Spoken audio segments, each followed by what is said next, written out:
Assalamualaikum warahmatullahi wabarakatuh. Mohon izin Ibu dosen menyesuaikan. Izin memperkenalkan diri, nama Taruna Muda Muhammad Zinedin Dwi Handia, Noter 2002257, kelas MTJ 1.10. Di sini saya akan mempresentasikan tentang biaya operasional kendaraan, mata kuliah ekonomi transportasi.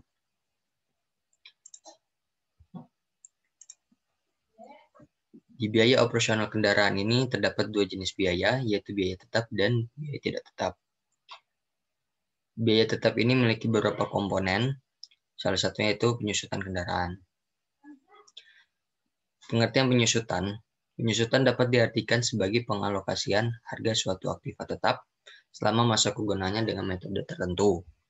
Semua jenis aktiva tetap, kecuali tanah, apabila dipakai secara terus-menerus, maka akan semakin berkurang kemampuannya untuk memberikan jasa dan pendapatan. Hal ini disebabkan masa manfaat dan nilai guna yang dimiliki berkurang dari waktu ke waktu. Atau dalam kaitannya dengan kendaraan, dapat diartikan sebagai penurunan harga dari suatu aset fisik seperti kendaraan bermotor atau mobil, karena terkait dengan seringnya pemakaian. Semisal pada aset mobil yang kita miliki, kita gunakan untuk kepentingan sehari-hari. Tentu saja, dengan jangka waktu yang akan datang, mobil yang kita miliki ini akan lebih rendah harganya. Kemudian, pengertian menurut para ahli. Menurut Surya, penyusutan adalah alokasi jumlah yang dapat disusutkan dari suatu aset sepanjang masa manfaat yang diperkirakan. Kemudian menurut Martani, penyusutan adalah metode pengalokasian biaya tetap untuk menyusutkan nilai aset secara sistematis selama periode manfaat dari nilai aset tersebut. Jadi maksudnya itu adalah ketika kita membeli mobil dengan seharga 320 juta, kemudian untuk 5 tahun yang akan mendatang, harga ini menjadi 100 juta. Nah, penurunan harga yang secara sistematis ini disebut dengan penyusutan kendaraan. Faktor-faktor mempengaruhi biaya penyusutan kendaraan. Terdapat dua jenis faktor-faktor. Yang tiga ini merupakan faktor ekonomis. Yang pertama, ada namanya faktor teknis. Faktor teknis ini biasanya terjadi karena mobil mengalami kerusakan yang diakibatkan oleh penggunaan dengan jangka waktu yang lama. Atau terjadi korosi mobil, karena terjadi penuaan mobil, dan kerusakan yang tidak terduga seperti bencana alam. Yang kedua, faktor ekonomis. Faktor ekonomis itu dibagi menjadi tiga, yaitu biaya perolehan, acquisition cost, yaitu uang yang dikeluarkan atau uang yang timbul, dan biaya-biaya lain yang terjadi dalam memperoleh suatu aset dan mendapatkannya agar dapat digunakan. Biaya perolehan ini bisa disebut juga biaya ketika kita membeli suatu mobil baru. Gitu. Kemudian yang kedua ada perkiraan umur ekonomis aktiva. Taksiran umur kegunaan suatu aktiva dipengaruhi oleh cara-cara pemeliharaan dan kebijakan-kebijakan yang dianut dalam reparasi. Perkiraan umur ekonomis ini dapat diartikan juga sebagai batas waktu penggunaan mobil atau perkiraan waktu usia mobil. Yang ketiga ada perkiraan nilai residu aset. Nilai residu aset adalah nilai yang dapat direalisasikan ketika aset dijual atau tidak dipakai lagi pada akhir perkiraan masa manfaatnya. Maksud dari nilai residu ini bisa dibilang seperti ini, harga jual mobil ketika sudah melewati umur mobilnya itu. Misalkan Dayat membeli mobil seharga 320 juta, kemudian 5 tahun kemudian dijual kembali dengan harga 100 juta. Nah, 100 juta ini merupakan nilai residu.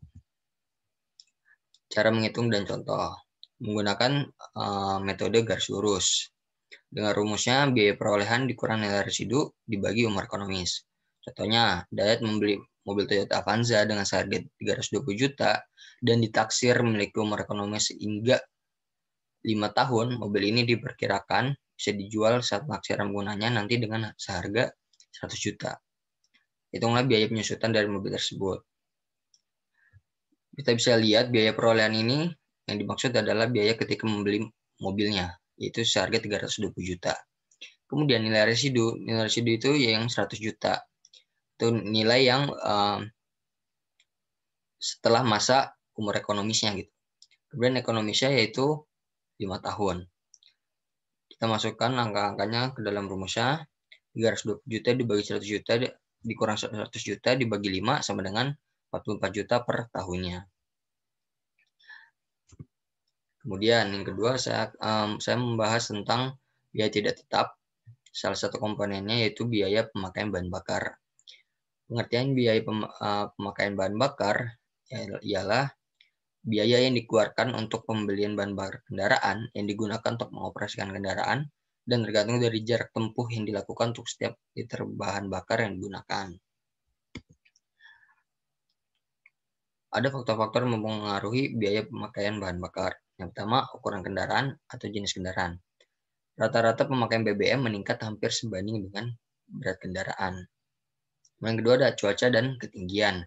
Cuaca dan keadaan iklim secara nyata dapat mempengaruhi kinerja kendaraan dan tenaga kendaraan. Misalnya, hujan mempengaruhi permukaan jalan, angin secara langsung berpengaruh terhadap kinerja kendaraan, dan suhu kendaraan mempengaruhi tenaga kendaraan. Pengaruh yang lebih besar dari faktor ini adalah ketinggian. Kemudian ada cara mengemudi. Perbedaan yang mencolok dalam penggunaan BBM antar pengemudi yang berbeda terjadi pada saat kendaraan dijalankan pada gigi yang rendah. Ini kondisi kendaraan. Pemakaian BBM akan meningkat dikarenakan kendaraan semakin tua, tergantung bagaimana baiknya perawatan yang dilakukan. Kemudian kecepatan kendaraan. Pemakaian BBM jelas berbeda pada jenis kendaraan berbeda dengan kecepatan yang berbeda pula. Jadi maksudnya ketika kita mengendarai kendaraan dengan laju yang cepat, maka otomatis pemakaian kendaraan BBM itu banyak. Sebaliknya juga ketika kita mengendarai kendaraan dengan pelan, maka bahan bakar itu menjadi irit. Kemudian cara menghitung dan contoh. Pemakaian BBM dari mobil Harry yaitu 24 liter per harinya. Dengan harga BBM 8.000 per liter, maka biaya BBM mobil Harry setiap hari yaitu 192.000 per hari. Dan biaya pemakaian BBM mobil Harry dalam per bulan yaitu Rp5.760.000. Jadi kita hitung harga BBM per liter dikali pemakaian BBM Harry per hari. Per liter kali pemakaian BBM Harry per hari. Sama dengan 8.000 dikali 24 sama dengan 192.000 per hari. Nah, untuk dalam satu bulannya 192.000 dikali 30 hari yaitu Rp5.760.000. Sekian dari presentasi saya, kurang lebih mohon maaf. Wassalamualaikum warahmatullahi wabarakatuh.